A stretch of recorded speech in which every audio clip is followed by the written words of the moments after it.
Hello everyone, কেমন আছেন সবাই? আমি দীপান্বিতা। আমার আরও একটি নতুন ভিডিওতে আপনাদের সবাইকে স্বাগত জানাচ্ছি। আশা করছি আমার এই ভিডিওটি আপনারা যে যেখান থেকে দেখছেন সকলেই ভালো আছেন। আমরাও সকলে খুব ভালো আছি। তো আজকে হলো বৃহস্পতিবার। তো বৃহস্পতিবারের ভিডিওটা আমি অতি সাধারণভাবেই আজকে পুজোটা দিচ্ছি। কারণ হলো শরীরটা এত খারাপ আগের দিন থেকে, তো যার ফলে আজকে বিশেষভাবে সেইভাবে আয়োজন কিছু করতে পারিনি। আয়োজন বলতে ওই মায়ের জন্য, মায়ের মানে লক্ষ্মী মায়ের যে ঘটে আমি আমসর জোগাড় করি বা সমস্ত কিছু আমি ঘট তুলে মাজি, সেটা আর আমার হয়নি আজকে। কারণ এতটাই শরীর খারাপ, তো আমি ভাবছিলাম যে আজকে বোধহয় আমি পুজো করতে পারবো না। তো যাই হোক, আমি মোটামুটি আজকে আমি পুজোটা দিয়ে দিচ্ছি, কিন্তু সেইভাবে লক্ষ্মী মায়ের ঘট পেতে যে আমি পুজোটা দিই সেটা আজকে পারবো না। তো চলুন, সমস্ত কিছু আমি রেডি করছি। আপনারা তো দেখতেই পেলেন, প্রথমে রুদ্রাক্ষর মালাটা একটু ছোট্ট করেই আমি তৈরি করে নিয়েছি। কারণ হলো আমার লোকনাথ বাবার গলায় আমার অনেক দিনের ইচ্ছা ছিল যে একটা রুদ্রাক্ষর মালা পরাবো। তো সেটা আর হয়ে ওঠেনি বলতে, আমি বাজারে যখনই গেছি ওই মাপের, মানে আমার লোকনাথ বাবার মাপের আমার ছোট্ট মতো রুদ্রাক্ষ পাওয়া যাচ্ছিল না। তো তাই আমি বড় মালা নিয়ে এসে আমি ছোট্ট করে করে নিয়েছি। তো ওইটা আজকে আমি লোকনাথ বাবার গলায় পরিয়ে দেব। আর বাবা ভোলানাথের গলায় তো আপনারা দেখেছেন রুদ্রাক্ষের মালা আমি পরিয়েই দিয়েছি। আর তাতে সুন্দর একটা ত্রিশূল মানে লকেট আছে। তো লোকনাথ বাবার জন্য খুঁজেছিলাম, পাইনি, তো এটা আমি নিজের হাতেই করে নিলাম আর কি। তো তারপরে আপনারা তো দেখতেই পেলেন যে আমি পুষ্পপত্রটা রেডি করলাম। আমার ছাদ বাগানে অজস্র আজকে ফুল হয়েছিল, তো সেই ফুল দিয়েই আমি সমস্তটা রেডি করলাম। আর এদিকে ভোগের থালাটা আমি মানে ভোগের যে প্লেটগুলো আমি সেগুলো রেডি করে নিচ্ছি। তো মাসের প্রথমেই সমস্ত আমি ঠাকুরের জন্য যা আমার প্রয়োজন তো সেইগুলো বাজার করে নিয়ে এসেছিলাম। তো বাজারের মধ্যে একটু নকুলদানা নিয়েছিলাম, আর আমার ঠাকুর ঘরে ধূপ তো লাগেই, তো ধূপ নিয়ে নিয়েছিলাম। আর বড় বাজারে গেলে আমার হাজব্যান্ড যখন বড় বাজারে যাবে সেখান থেকে যেসব ধূপগুলো নিয়ে আসে, আবার সেগুলো এখানে সেইভাবে পাওয়া যায় না। তো তাই আমি বড় বাজার থেকে অনেক ধূপের কৌটো আনিয়ে রাখি। তো আমার পুজো ক্ষেত্রে তো আমার কাজেই লাগে। তো তাই আমার হাজব্যান্ড একসাথে অনেকগুলো করে নিয়ে আসে। আর যেগুলো নিয়ে আসে সেগুলো তো আপনাদের সঙ্গে আমি শেয়ার করেছি এর আগের ভিডিওতে। এর আগের কেন, অনেক ভিডিওতেই আমি শেয়ার করেছি। তো এবারেও যখন আনবে, আর কি বলুন তো, আমার ওই ধরনের ধূপ মানে বড়বাজার থেকে যে ধূপগুলো নিয়ে আসা হয় চন্দনের গন্ধ, তো আমার ভীষণ ভালো লাগে। আর চন্দনের ফ্লেভারযুক্ত ধূপ আমি কেনারই চেষ্টা করি, আমার ভীষণ ভালো লাগে। আমার মানে বাড়ির চারিদিকটা যখন চন্দনের গন্ধে ভরে ওঠে, তখন না আমার যে কি ভালো লাগে কি বলবো। তো চলুন, এবারে আমি আরতির প্লেটটা আমি একটু সাজিয়ে নিই, সুন্দর করে সাজিয়ে নেব আজকে। আর আজকে কিছু মালা, মানে মালা বলতে পুঁতির মালা আপনারা দেখতেই পাচ্ছেন। তো ওই দিকটা আমি পরিষ্কার করে রেখে দিয়েছি। তবে আমি তো অনেক পুঁতির মালা আমার ঈশ্বরের জন্য আমি যেখানেই যাই কিনে রাখি, তো সেগুলোও আনা হয়েছে। তো সেগুলো আর পরানো হয়নি। কিছু কিছু জিনিস আমি পরিয়ে রেখেছি, মানে কিছু কিছু পুঁতির মালা। তবে ওইগুলো যখন দেখবো একটু পুরানো মতো হয়ে যাচ্ছে, তারপরে নতুন মালা বার করে আমি আবারও আমার ঈশ্বরের গলায় আমি পরিয়ে দেব। তো আপনারা তো দেখতেই পেলেন আমি দুটো কৌটোতে আমি নকুলদানা ঢেলে নিলাম। মানে একটা কৌটো আমি তুলে রাখবো, আর একটা কৌটো আমি ডেলি ইউজ করব। যখন এটা শেষ হয়ে যাবে, মানে যেটা ডেলি ইউজ করব শেষ হয়ে যাবে, তো তখন আমি আবার নতুন কৌটোটা বার করব। তো এরপরে ধূপের প্যাকেটটা তো আপনাদের দেখিয়ে দিলাম, 3 প্যাকেট ধূপ নিয়ে নিয়েছিলাম। আর আজকে যেহেতু আমি আমসার মানে আম্রপল্লব আনতে পারিনি, তো তাই আমি পিতলের আমসারটাই আমি আমার মাকে দেব, মানে লক্ষ্মী মাকে। কারণ হলো আমি আগের সপ্তাহে যে আমসরটা দিয়েছিলাম সেটা না শুকনোই হয়ে গেছে, আর শুকনো অবস্থায় থাকলে না দেখতেও ভীষণ খারাপ লাগে। তো তাই আজকে আমি পিতলের আমসরটাই আমার মায়ের ঘটে দিয়ে দেব। তো আমি যা কিছু রেডি করেছি সেটা কাছ থেকে আপনাদের একবার দেখিয়ে দিচ্ছি, দেখে নিন।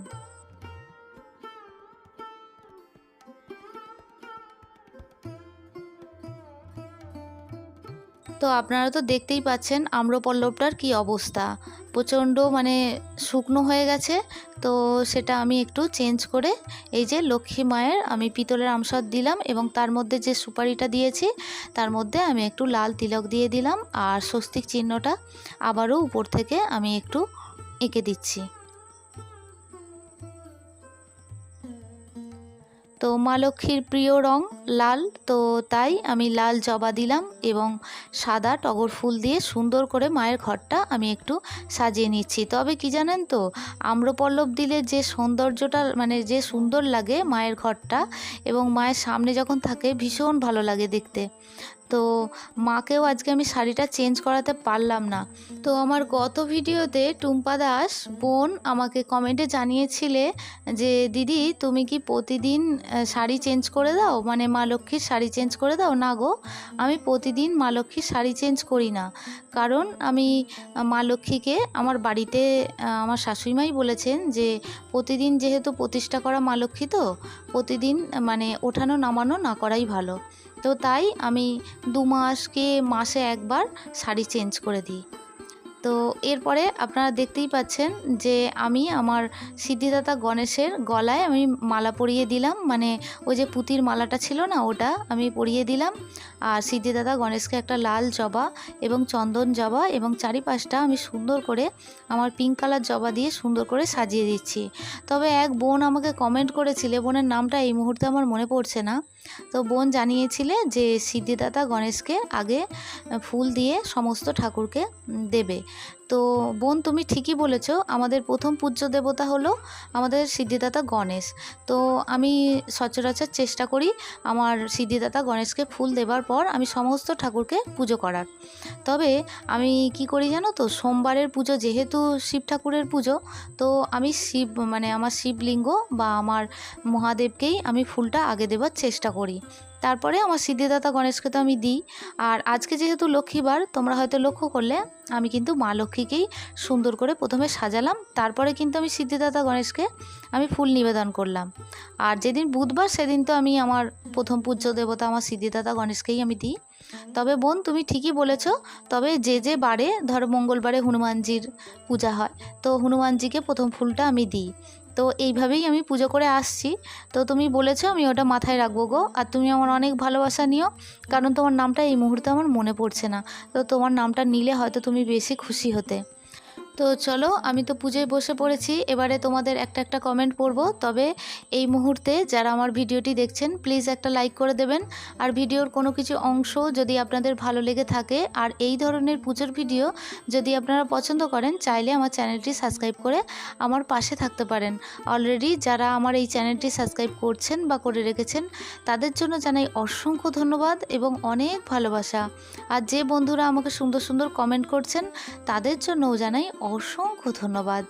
তো আপনারা তো দেখতেই পেলেন আমার বাবা লোকনাথ বাবাকে আমি ওই যে মালাটা আমি করে রেখেছিলাম, ছোট্ট মালা, তো সেই মালাটা আমি পরিয়ে দিলাম।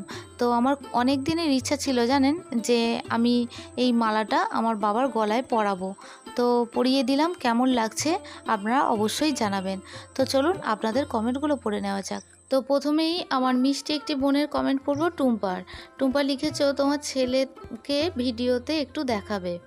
আরও লিখেছো তুমি যে বাবু কিসে পড়ে? বাবু ক্লাস 8-এ পড়ে গো। আর বাবুকে মাঝে মধ্যে ইচ্ছা হয় যে ভিডিওতে দেখাবো, কিন্তু কি বলো তো, ও তো সকালবেলা মর্নিংয়ে পড়তে যায়, তাই সেইভাবে দেখানো হয় না। আর যখন বাড়িতে থাকে তখন ও ব্যাক ক্যামেরাতেই থাকে বেশিরভাগ সময়। তো চেষ্টা করব ওকে ভিডিওর মাধ্যমে তোমাদের একবার দেখানোর। তো টুম্পা তুমি আমার অনেক ভালোবাসা নিও, ভিডিওর মাধ্যমে তোমাকে অনেক আদর জানাচ্ছি। এরপরে আমার আরও একটি মিষ্টি বোন সুশীলা। তো সুশীলার কমেন্টটি পড়ব, তোমার ঠাকুরকে পুজো দেওয়া খুব সুন্দর হয়, খুব ভালো লাগে। আর আমাদের এখানে খুব বেশি গরম না, মোটামুটি গরম আছে। অনেক শুভেচ্ছা রইল, রাধে রাধে। অসংখ্য ধন্যবাদ সুশীলা তোমাকে, তুমি আমার অনেক ভালোবাসা নিও, ভিডিওর মাধ্যমে তোমাকে আবারও অনেক আদর জানাচ্ছি। এরপরে আমার আরও একটি মিষ্টি বোন আঁখি। তো আঁখি লিখেছে, খুব সুন্দর হয়েছে দিদিভাই, তুমি সুন্দর করে ফুলের থালাটা সাজিয়ে নিলে, তার সাথে তোমার ঠাকুরের সিংহাসনটা, তোমার গাছেও খুব সুন্দর জবা ফুল হয়েছে, ভালো থেকো, তোমার বাবুকে আমার ভালোবাসা দিও। অসংখ্য ধন্যবাদ আঁখি তোমাকে, তুমি এই দিদির বুক ভরা ভালোবাসা নিও। আর ভিডিওর মাধ্যমে অনেক আদর জানাচ্ছি। আর হ্যাঁ গো, বাবুকে অবশ্যই জানাবো। আর বাবু তোমার কমেন্টটি পড়ে ভীষণ খুশি হয়েছে, ও বলেছে যে আন্টিকে থ্যাংক ইউ বলে দিও। তো আন্টিকে থ্যাংক ইউ জানিয়েছে। তো পরের ভিডিওতে আশা করছি তুমি রিপ্লাই দেবে। তো এরপরে আমার আরও একটি মিষ্টি বোন তো জ্যোতির কমেন্টটি পড়ব। তো জ্যোতি লিখেছো যে দিদিভাই তোমার পূজা খুব সুন্দর হয়েছে। যখন শুনি ভাই আমাদের কমেন্ট পড়ে বা আমাদের খোঁজ নেয়, শুনে খুব ভালো লাগে। কত সুন্দর করে তুমি ফুল দিয়ে সিংহাসনটা সাজাও দিদিভাই, দেখতে খুব সুন্দর লাগে। আর তোমার পরের ভিডিওর অপেক্ষায় রইলাম। তো অসংখ্য ধন্যবাদ জানাচ্ছি জ্যোতি তোমাকে। তুমি এই দিদির বুক ভরা ভালোবাসা নিও, আর ভিডিওর মাধ্যমে অনেক আদর জানাচ্ছি।